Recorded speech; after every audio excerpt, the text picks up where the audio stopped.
আসসালামু আলাইকুম। এখানে আমাদের একটা বেসিন ভেঙে গেছে, আপনারা দেখতেছেন। এই বেসিনটা সাধারণত ভেঙে গেছে কেন? এই বেসিনটা ভেঙে যাওয়ার উদ্দেশ্যটা হলো এই বেসিনের কিন্তু টেম্পার শেষ হয়ে গেছে। যে কোনো জিনিসের একটা টেম্পার থাকে, যেটা একটা দীর্ঘ জিনিসের একটা যেমন ম্যাথ থাকে, ম্যাথ শেষ হয়ে গেলে এই জিনিসটার ম্যাথ শেষ হওয়ার কারণে অটোমেটিক দেখতেছেন বেসিনের এই সাইডগুলো দিয়ে ফেটে ফেটে গেছে। ফেটে ফেটে যাওয়ার কারণে আমাদের এই বেসিনটা কিন্তু ভেঙে গেছে। তো এটা একটা আকিস কোম্পানির বেসিন, আপনাদেরকে লোগোটা দেখাই। এখানে দেখতেছেন RAK রাকিস কোম্পানির বেসিন। তো অবশ্যই আপনারা যদি বেসিন কেনেন ভালো ব্র্যান্ডের বেসিন কিনবেন। এটাও একটা কিন্তু ভালো ব্র্যান্ডের, কিন্তু এটার ম্যাথ শেষ হয়ে গেছে, অটোমেটিক সেটা ফেটে গেছে, ফেটে যেয়ে। তা এটা এখন কিভাবে মেরামত করা যাবে, দেখি কি করা যায়। আপনারা দেখতেছেন এখানে আমরা WD-40 নিয়েছি। এই WD-40টা আগে এই নাটটা খোলার জন্য, যেহেতু এটা দীর্ঘদিন যাবত ইউজ করা হয়েছে, অবশ্যই সেটাকে স্প্রে করতে হবে।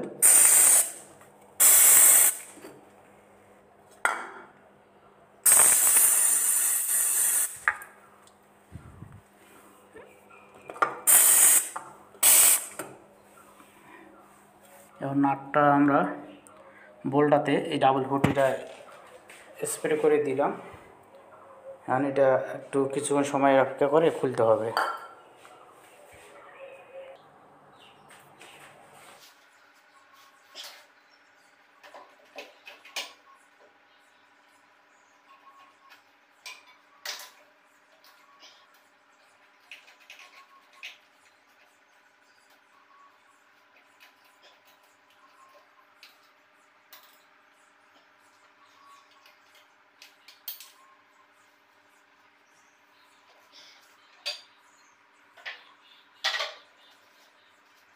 এখন আমরা খুলতেছি নাকি?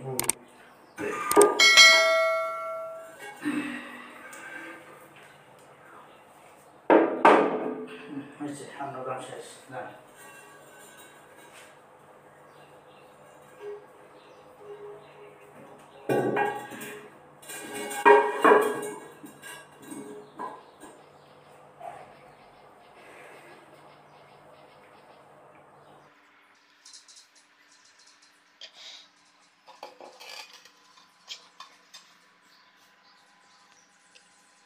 এটা যেহেতু একটা অফিসিয়াল বাথরুম, সেক্ষেত্রে আমরা কিন্তু এই এই ভাঙা বেসিনটা মেরামত করে রাখতে পারি না। সেজন্য আমরা এই ভাঙা বেসিনটা না রেখে আমরা কিন্তু এখানে বেসিনটা চেঞ্জ করে দেব। আমরা কিন্তু চাইলে বেসিনে কিন্তু আঠা পাওয়া যায় এবং এমসিল দিয়ে যদি আমরা এটা মেরামত করি, এই বেসিনটা কিন্তু ব্যবহার করা যাবে। কিন্তু এটা যেহেতু একটা হাই অফিসিয়াল বাথরুম, তাহলে সেক্ষেত্রে অবশ্যই এই বেসিনটা চেঞ্জ করে দিতে হবে। আমরা ফুল ফিটিংসটা খুলে ফেলছি অলরেডি, আপনারা দেখতেছেন। আর আপনারা যদি নিজের বাসায় এরকম হয়ে থাকে, তাহলে সেক্ষেত্রে আপনারা যদি চান, কিন্তু এটা কিন্তু এমসিল পুটিং দিয়ে এটা কিন্তু মেরামত করা যাবে। আর সেটা আমরা করতেছি না, আমাদের প্রয়োজন নাই। আর যদি এটার কিন্তু আঠাও পাওয়া যায়, এক ধরনের হোয়াইট আটা, সিমেন্টের মতো, এটা দিয়ে আপনারা কিন্তু এটা মেরামত করে নিতে পারবেন। আর যদি মেরামত না করেন, তাহলে যদি চেঞ্জ করেন, আমরা যত চেঞ্জ করতেছি, তাহলে অবশ্যই আপনারা দেখতেছেন এখানে যে ফিটিংসটা আছে, সেম ফিটিংসের উপরে আমাদের যত বেসিনটা ভাঙছে। তো এটা আমরা এখন সরে রাখছি, বেসিনের স্ট্যান্ডটা এখানে আমরা ঠিক জায়গায় দিয়ে আবার সেম যে ফুটোটা আছে, আপনারা অবশ্যই বেসিনের এই যে আটকানোর জন্য যে দুটো বোল্ট রাখা হয়েছে, এই বোল্ট দুটো অবশ্যই মাপ দিয়ে নেবেন কতটুক করে বোল্টটা করা হয়েছে। এই মাপ অনুযায়ী কিন্তু আপনাদের বেসিন কিনতে হবে। এটা কিন্তু বোল্ট করা হয়েছে 11 ইঞ্চি, এখান থেকে এখান পর্যন্ত এটা হচ্ছে 11 ইঞ্চি। আর যদি এই বেসিনের ফুটা দুটো মাপ দেই, ফুটা দুইটা কিন্তু এই মাথা থেকে আর এই মাথা থেকে হচ্ছে 1 ফিট, আর মিডল পয়েন্ট থেকে মিডল পয়েন্ট হচ্ছে 11 ইঞ্চি। অবশ্যই বেসিন কিন্তু অনেক ছোট আছে, বড় আছে, বিভিন্ন ক্যাটাগরির আছে।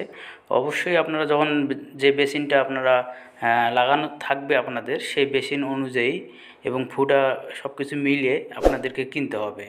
তাহলে আপনাদের বেসিনটা সেট করতে অতি খুব সহজ হবে।